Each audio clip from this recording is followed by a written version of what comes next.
আবারও ব্রাজিল কোচের আলোচনায় কার্লো আনচেলত্তি। এই ইতালিয়ান ভদ্রলোককে নিয়ে নতুন করে শুরু হয়েছে গুঞ্জন।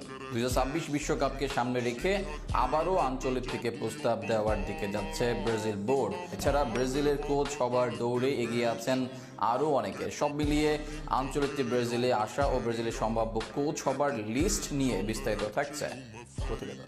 2024 মৌসুমে মাদ্রিদের ভাঙাচোরা দল নিয়েও দারুণ এক মৌসুম কাটান। লা লিগা ও চ্যাম্পিয়ন্স লিগ জয় করেন।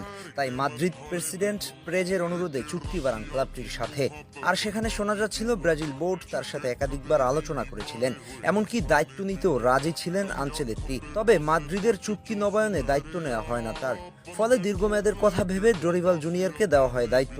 তবে এই ব্রাজিলিয়ান যে খুব বেশি দিন সেলেসাওদের ডাক আউটে থাকছেন না তা অনুমেয়। আর সেখানেই আবারও আনচেলত্তির দিকে নজর ব্রাজিল দলের। গত মৌসুমের মতো এই মৌসুমে চ্যাম্পিয়ন্স লিগে লা লিগায় হট ফেভারিট এই রিয়াল মাদ্রিদ। আগামী মৌসুমে অনেকেই তাই মনে করেন জাবি আলোনসো বা জিদানের কেউ দলের হাল ধরবে। এছাড়া আনচেলত্তি ক্লাব ক্যারিয়ারে আপাতত বিরতি নিতে চান বলে শোনা গিয়েছে। সেক্ষেত্রে ব্রাজিল দল হতে পারে আনচেলত্তির কাছে দারুণ এক অপশন। আনচেলত্তি ছাড়া ব্রাজিলের কোচের পরিকল্পনায় আছেন ফিলিপে লুইজ, আবেল ফেরেইরা, জিরদিনের মতো বড় লোকাল কোচরা। তবে এর মাঝে লুইজ এখনই সেলেসাওদের কোচ হতে চান না জানিয়েছেন। সব মিলিয়ে কার হাতে দায়িত্ব দেন ব্রাজিল বোর্ড সেটাই দেখার বিষয়।